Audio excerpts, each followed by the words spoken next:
Welcome, Scorpio. This is Regina from Pacific Tarot, getting ready to do your full moon in Aries reading titled The Fierce Hunter Moon. The traditional hunter moon, our equinox, fall, full moon, is contextualized by a lot of intense astrological energy, which is why I'm calling it fierce. We know what we want and we want it now. So this is a general reading. It's not going to resonate for all of you. If you're interested in a personal reading, information for that is in the description box below, where I outline a few different readings that I offer. I am so glad to be here, and I'm so grateful for your presence. And I thank you for all the ways that you support me. So, Scorpio, let's get started with your overall energy, the Two of Wands. Two of Wands is strategic. You are ready to act on a body of information, a skill, a talent, an offering that you are ready to present to the world. You're ready to implement a program. There's some action that is accompanying this this expertise, this gift that you are embodying at this time. You want to move away from what is familiar, what is tried and true for you. You're experimenting with putting what you do in new and unexpected places. It's important to you that what you do, what you have created, has relevance to a variety of environments. And so you are busy proposing that, implementing that in a way that lets you experiment in many ways with what will evolve, what will emerge. This is a highly creative aspect and opportunity for you, and you're aware that you are linking up with the gifts, the inspiration of others in an open way, a way that challenges your comfort zone, and that is exhilarating to you. So I do see this new moon impacting the way that you work with others, the way that you hold your well-being intact so that you can uh, be prepared for the opportunities that come forward through your interactions. You're focused on efficiency and productivity, but you're also focused on your holistic well-being in your interactions as a reflection of what it is you have to offer.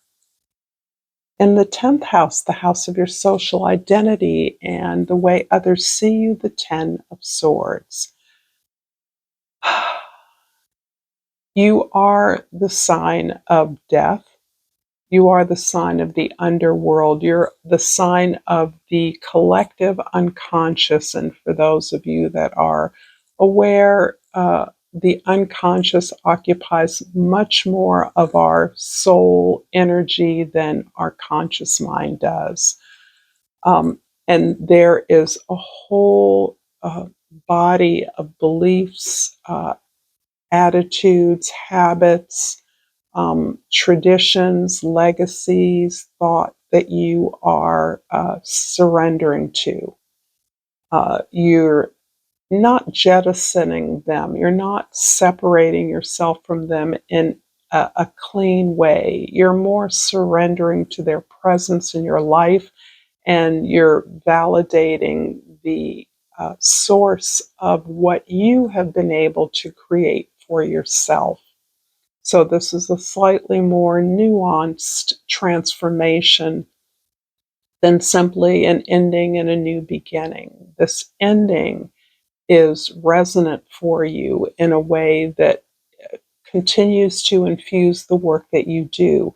So when I say ending, I'm describing more of cultural artifacts for loss of a different word. This is all the evidence, structures, accoutrements, accessories of your family of origin, your cultural heritage, even your historical heritage. This can be your spiritual heritage naturally as well, but many of these beliefs you have not separated yourself from. You've understood that they were your foundation, and now you are building afresh on these older ideas. You're reinfusing them, you're making them relevant again, if they are relevant at all.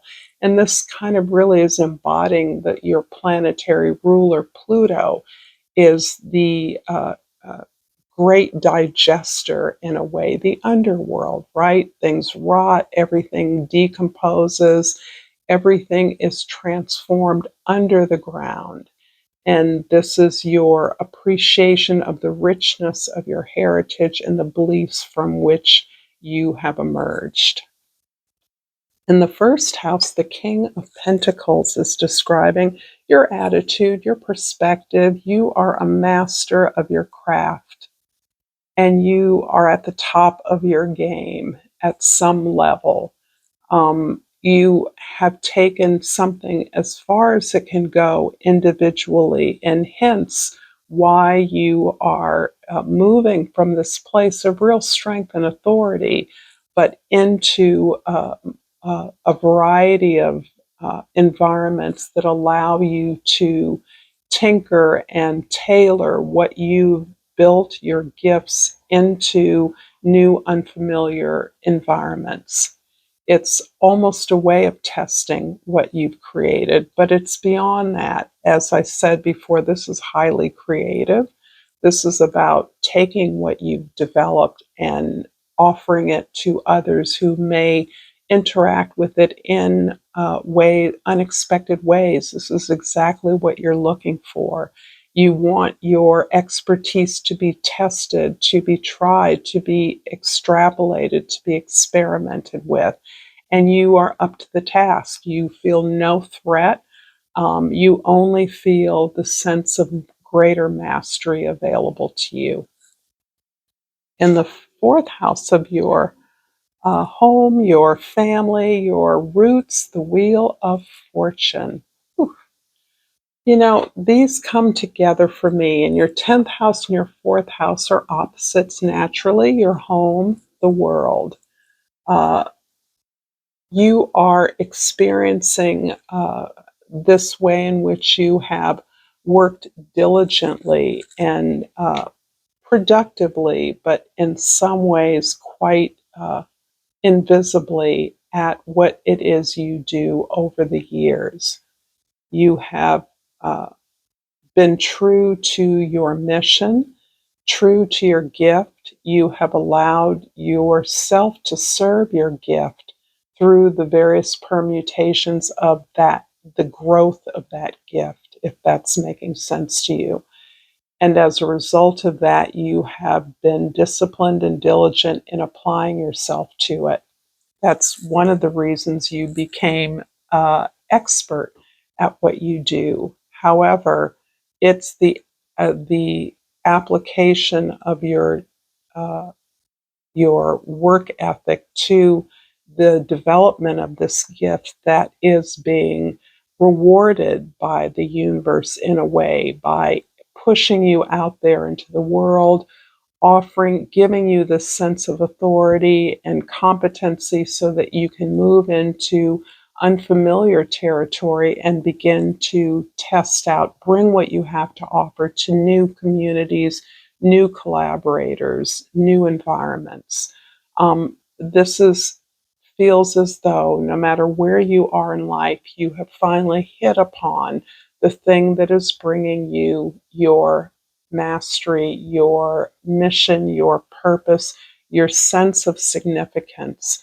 You've reached a level of achievement that is beyond what you have experienced, certainly to date, but beyond perhaps what you imagined you would or could do. In the 7th house of your significant others, the Ace of Cups is showing up for many of you fixed sign people.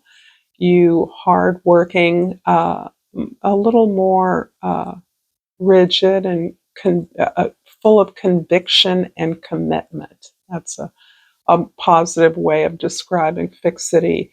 Um, my sense here is the growth of your gift is mirrored in the people and environments around you.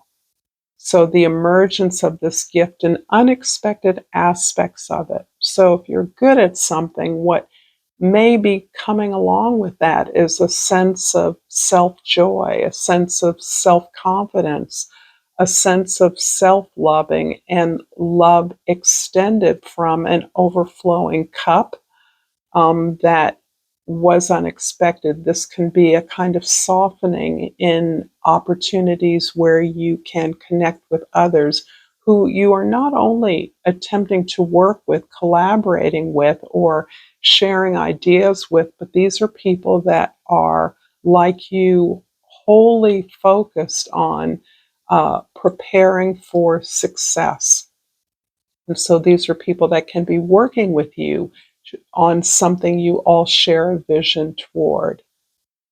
There is a sense that there's some big heart opening happening for a lot of you. So this can be an opportunity to meet someone new. This is a deep connection. This is someone perhaps that you have known before, but this does feel like if it is not a renewal, it is something new. And this is enhancing your willingness to build something together, something new together, really investing in the creativity and the imagination and the flow of this dynamic that you're experiencing.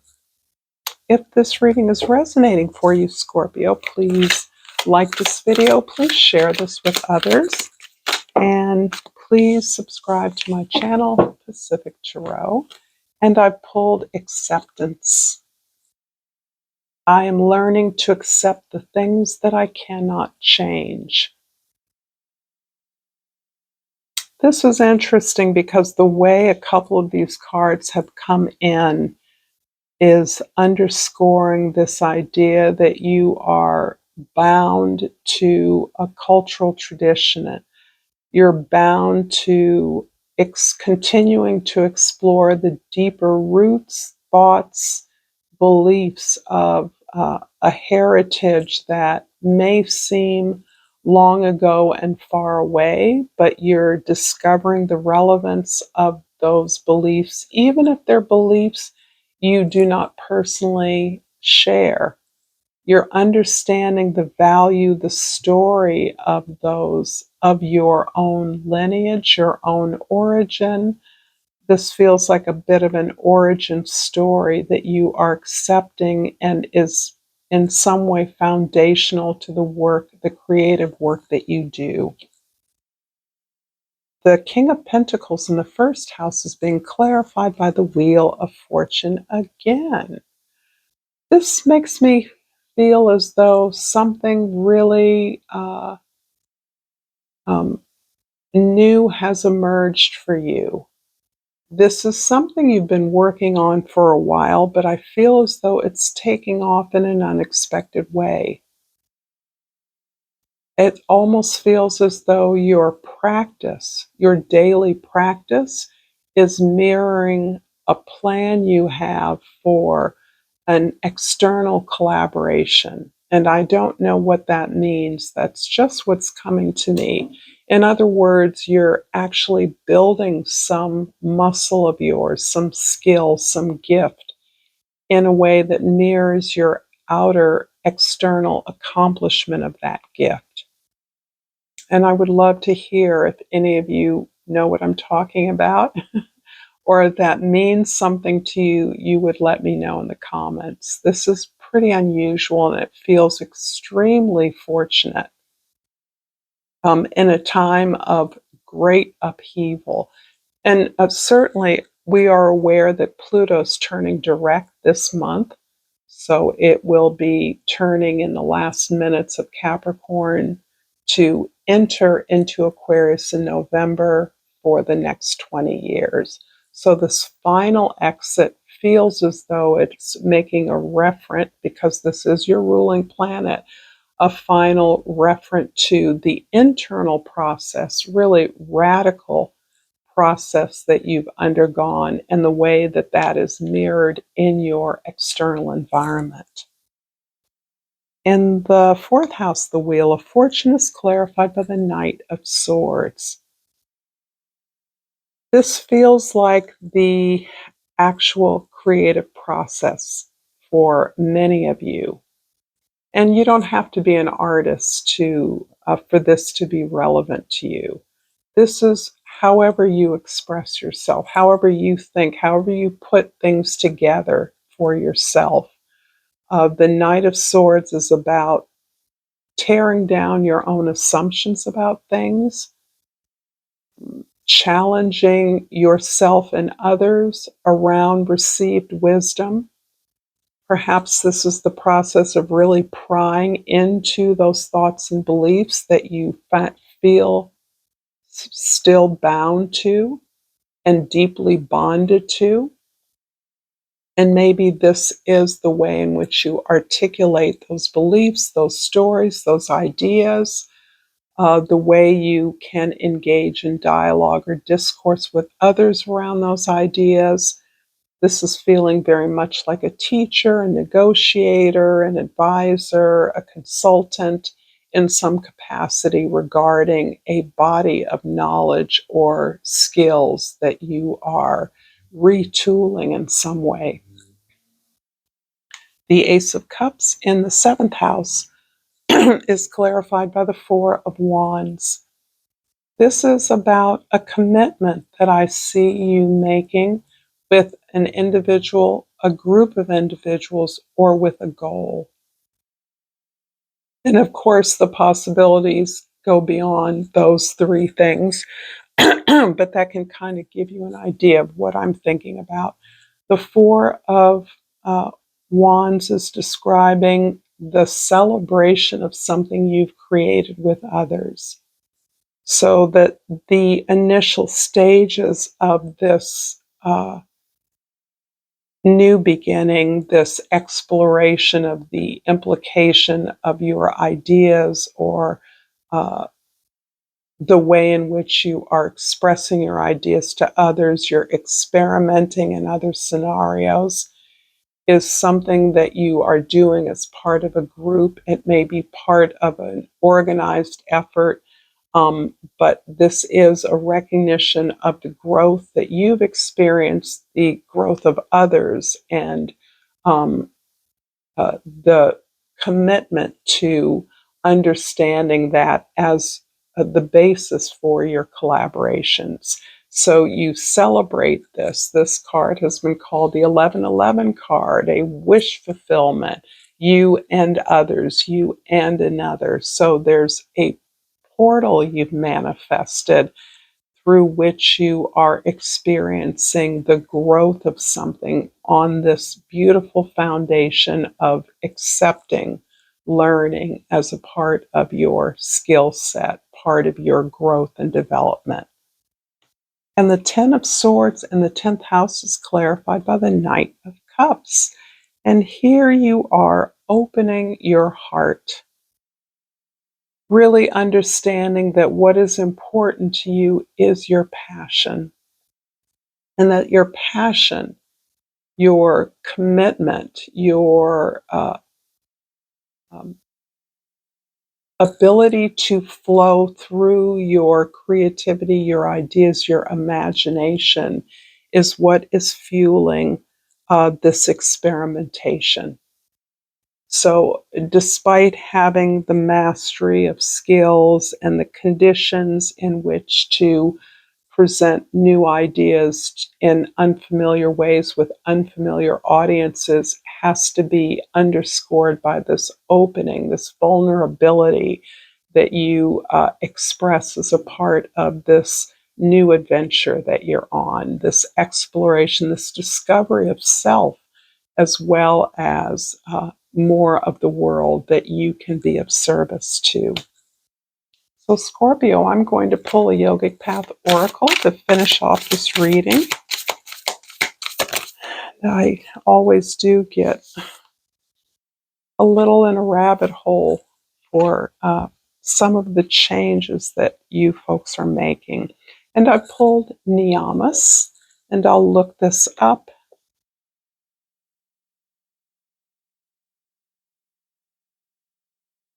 And Niyamas is laws of personal observation. You're beginning to reap the rewards of the inner transformational work you've done. This is just the beginning of a lifelong practice of personal observation. Tune into what your soul needs at this moment. Are there toxins in your body and mind that need purity? Are you experiencing contentment for all the blessings you've been given? Are you using your discipline energy to take you forward into divine purpose? Continue the practice of self-study. There's always more that you'll find when you open up the pathway to your true spirit. Take some extra time for yourself each day to practice the celebration and contemplation of spirit. Thank you so much, dear Scorpio, for this lovely reading. Until next time, namaste.